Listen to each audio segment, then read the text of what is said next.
Director Koratala Shiva గారు ఎందుకో తెలియదు కానీ తాను తీవ్రమైన ఫ్రస్ట్రేషన్లో ఉంటూ పిచ్చి పిచ్చి స్టేట్మెంట్స్ ఇస్తూ అవే స్టేట్మెంట్స్ దేవర సినిమా టీంలోని ఇతర సభ్యుల చేత కూడా ఇప్పిస్తున్నారేమో అనిపిస్తోంది. పైపెచ్చు ఆ స్టేట్మెంట్స్ అన్నీ కూడా మెగాస్టార్ చిరంజీవి గారినే ఉద్దేశించి ఇండైరెక్ట్గా టార్గెట్ చేస్తున్నవి కావడం గమనార్హం. మొదటగా కొరటాల గారు యంగ్ టైగర్ ఎన్టీఆర్ గారి చేత కాంట్రవర్షియల్ స్టేట్మెంట్ ఇప్పించారు. ఆ స్టేట్మెంట్ సారాంశం, పనిచేసే స్థలం పనిచేసే వ్యక్తులు సరైన వారు అయినప్పుడు కొరటాల శివ గారు బ్లాక్ బస్టర్స్ ఇస్తారు.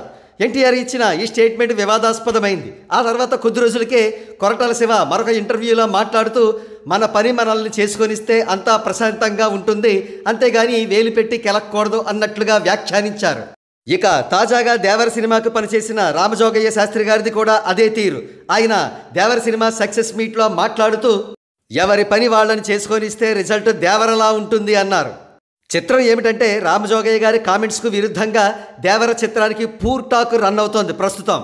అయితే రామజోగయ్య శాస్త్రి గారి కామెంట్స్కు మెగా ఫ్యాన్స్ చాలా స్ట్రాంగ్ కౌంటర్ సోషల్ మీడియాలో ఇవ్వడంతో మరో దారి లేక రామజోగయ్య శాస్త్రి గారు ఇలా ట్వీట్ చేశారు. ఓరి నాయనో, ఇది ఎటో దారి తీస్తోన్నట్లుంది.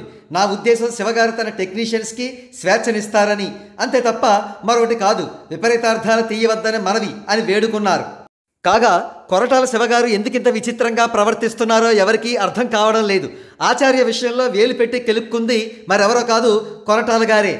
ఎవరిదో సినిమా స్క్రిప్ట్ దొబ్బేసి ఆచార్య కొంత భాగం తీసి ఆ తర్వాత ఆ విషయం తెలిసిపోవడంతో సినిమాను కిచిడి చేసి పడేశారు.